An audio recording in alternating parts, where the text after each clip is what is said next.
আমরা যা কিছু দেখি বা জানি সবগুলোর নাম আছে। নাম হলো প্রথম পরিচয়, ঠিক কিনা বলেন? আমি আপনাদের এখানে ওয়াজ করতে আসছি, আমার একটা নাম আছে। আমার বাড়ি কোথায়, আমার শহর কোথায়, আমার জেলা কোথায়, আমার একটা পরিচয় আছে। সুতরাং এই পরিচয় প্রত্যেকটা ধর্মীয় গ্রন্থের ছিল, কোরআনে কারিমও তারও একটা পরিচয় আছে। সুবহানাল্লাহ বলেন। মহান প্রভুর এই বাণীর অনেক নাম আছে, তার মধ্যে 4টি নাম প্রসিদ্ধ। এই 4টির মধ্যে আল্লাহ রাব্বুল আলামিন একটি সর্বাধিক প্রসিদ্ধ করেছেন, তার নাম হচ্ছে কোরআনে কারিম, কোরআনুল আজিম, কোরআনুল হাকিম। সুবহানাল্লাহ। আমার ভাইয়ের, আমার বন্ধুগণ, এখন আসেন আল্লাহ রাব্বুল আলামিন কোরআনে কারিমের মধ্যে নাম রেখেছেন, কোরআনের নাম রেখেছেন আল কোরআন, আল ফুরকান, আল কিতাব, আল জিকিরু, আল হুদা। কোরআনের বহু নাম আছে, তাফসিরের ভিতরে অনেকগুলি নাম পাওয়া যায়। আল্লাহ রাব্বুল আলামিন কোরআনে কারিমের নামের মধ্যে থেকে সুন্দর করে নামের আবার বিশ্লেষণ করেছেন। আল কোরআনে কারিম যেমন আল্লাহর বাণী, আল্লাহ রাব্বুল আলামিন তা বলছেন, নাহনু নাকুসসু আলাইকা আহসানাল কসাসি বিমা আওহাইনা ইলাইকা হাযাল কুরআন। আল্লাহ রাব্বুল আলামিন বলেন, আমি তোমার নিকট উত্তম কাহিনী বর্ণনা করছি, ওহির মাধ্যমে তোমার নিকটে এই কোরআনে কারিমকে প্রেরণ করেছি। বিশ্বনবী মুহাম্মদ রাসূলুল্লাহ সাল্লাল্লাহু আলাইহি ওয়াসাল্লামকে আল্লাহ রাব্বুল আলামিন বলছেন, হে নবী, আপনার প্রতি কোরআনে কারিমের মাধ্যমে উত্তম উত্তম কাহিনী, উত্তম উত্তম ঘটনা আপনার সামনে আমি বর্ণনা করছি। আল্লাহ রাব্বুল আলামিন আরো বলেন, ইন্না হাযাল কুরআনা ইয়াকুসসু আলা বানি ইসরাঈল। নিশ্চয় এই কোরআন বর্ণনা করে বনি ইসরাইলের বৃত্তান্ত। এই যে বনি ইসরাইলদের একটা জীবনী, তাদের যে একটা ঘটনা, সেই ঘটনার কথা আল্লাহ পাক কোরআনে কারিমের ভিতরে তুলে ধরেছেন, সে কথা রাসূলকে বলছেন। সুবহানাল্লাহ। ভাইরা আমার, বন্ধুরা আমার, আল কোরআন শব্দের 2টি ব্যাখ্যা পাওয়া যায়। হযরতে আব্দুল্লাহ ইবনে আব্বাস রাদিয়াল্লাহু তাআলা আনহুর মত অনুসারে এর অর্থ হলো তেলাওয়াত বা পাঠ।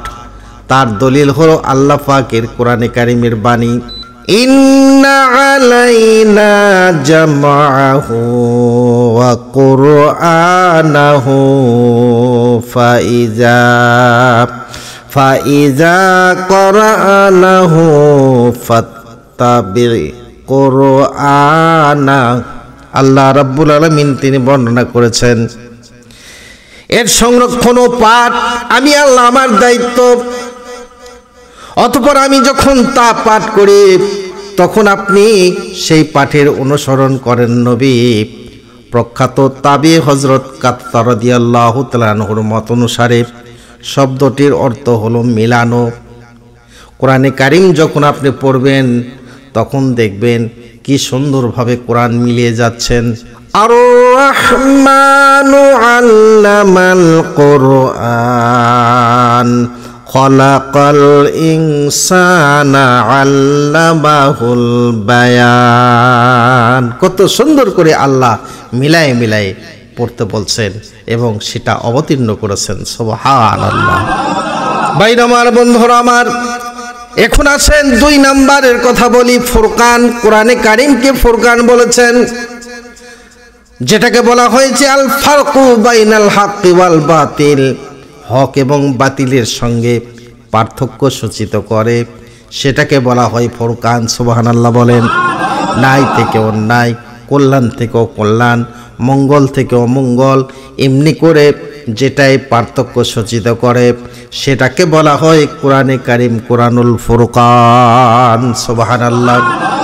আল্লাহ রাব্বুল আলামিন বলেন, তাবারাকাল্লাযী নাযালাল ফুরকানা আলা আবদিহি লিয়াকুনা লিল আলামিনা নাযীরা। কত মহান তিনি, যিনি তার বান্দার প্রতি ফুরকান নাজিল করেছেন, কোরআনে কারীম নাজিল করেছেন, যাতে সে বিশ্বজগতের জন্য করে সতর্ককারী হতে পারে। পড়ুন সুবহানাল্লাহ। কত সুন্দর করে আল্লাহ পাক তিনি বলছেন। সুতরাং ভাইরা আমার, ফুরকান শব্দের অর্থ হলো পরস্পর দুটি বস্তুর মাঝে ব্যবধান সৃষ্টি করে দেওয়া, অর্থাৎ পার্থক্য সূচিত করা। 3 নম্বরে আসেন আল কিতাব।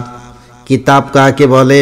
আল্লাহ রাব্বুল আলামিন সে ব্যাপারে কোরআনে কারীমের মধ্যে বলেন, আলহামদুলিল্লাহিল্লাযী আনজালা আলা আবদিহিল কিতাবা ওয়ালাম ইয়াজআল লাহু ইওয়াজা। সকল প্রশংসা একমাত্র সেই মহান আল্লাহ রাব্বুল আলামিনের, যিনি তার বান্দার প্রতি এই কিতাব নাজিল করেছেন। এতে কোনো অসঙ্গতি রাখেননি, বরং সুপ্রতিষ্ঠিত করেছেন। সুবহানাল্লাহ। এই কিতাবের মধ্যে কোনো ভুল নাই, ভ্রান্তি নাই, কোনো অসঙ্গতিপূর্ণ কোনো কিছু নাই। আল্লাহ রাব্বুল আলামিন সেই চ্যালেঞ্জ দিয়ে যালিকাল কিতাবু লা রাইবা ফি, এই কিতাবের ভিতরে কোনো সন্দেহ নাই, সেই গ্যারান্টি দিয়ে আল্লাহ পাক কোরআনে কারীমকে অবতীর্ণ করেছেন। ঠিক কিনা বলে? 4 নম্বর আসেন, আল্লাহ পাক বলেন আয-যিকর। আল্লাহ পাক কোরআনে কারীমের মধ্যে বলেন, ইন্না নাহনু নাযালনা যিকরা ওয়া ইন্না লাহু লাহাফিজুন। আল্লাহ রাব্বুল আলামিন বলেন, আমি জিকির নাজিল করেছি, কোরআনে কারীম নাজিল করেছি, এবং আমি তা সংরক্ষণ করব। আল্লাহ রাব্বুল আলামিন বলেন, কোরআনে কারীমকে আমি আল্লাহ পাক অবতীর্ণ করেছি, আর এই কোরআনকে আমি আল্লাহ রাব্বুল আলামিন সংরক্ষণ করব। সুবহানাল্লাহ। আল্লাহ কোরআনকে নিজে সংরক্ষণ করবেন, আল্লাহ নিজে এই দায়িত্ব নিয়েছে কোরআনে কারীমের। সুতরাং কোরআনে কারীম হচ্ছেন আমাদের জীবন বিধান, আর এর দায়িত্ব আল্লাহ রাব্বুল আলামিন তার হাতে আছে। ভাইরা আমার, বন্ধুরা আমার, আল্লাহ রাব্বুল আলামিন কোরআনে বলেন, ওয়া ইন্নাহু লাযিকরুল লাকা ওয়া লিকাওমিক। আর কোরআন তোমার এবং তোমার সম্প্রদায়ের জন্য সম্মানের বস্তু। সুবহানাল্লাহ। এখানে জিকিরের অর্থ সুনাম ও সুখ্যাতি বলা হয়েছে। উপরোক্ত 4টি কথার মাধ্যমে সর্বাধিক প্রসিদ্ধ নাম হলো আল কোরআন। এটা হলো সেই জীবন বিধান কোরআনে কারীম, যার ভিতরে আল্লাহ সব কিছু দিয়েছেন। এতে আছে রাষ্ট্রনীতি, যুদ্ধনীতি, জুডিশিয়াল ল, ফৌজদারি, দণ্ডবিধি। এখানে আছে সকল মানুষের কথা, সকল পৃথিবীর কথা আল্লাহ পাক এই কোরআনে কারীমের মধ্যে বলেছেন।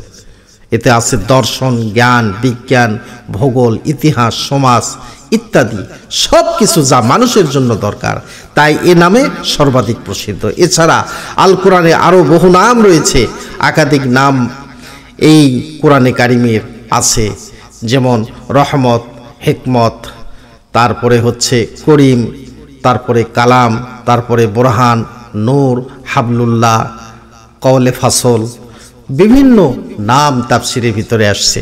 সুতরাং আমি সংক্ষিপ্তভাবে কিছু কোরআনে কারীম থেকে আলোচনা করলাম, আপনারা শুনছেন। এখন আসেন আমার আলোচনা অন্যদিকে আমি নিয়ে যাব।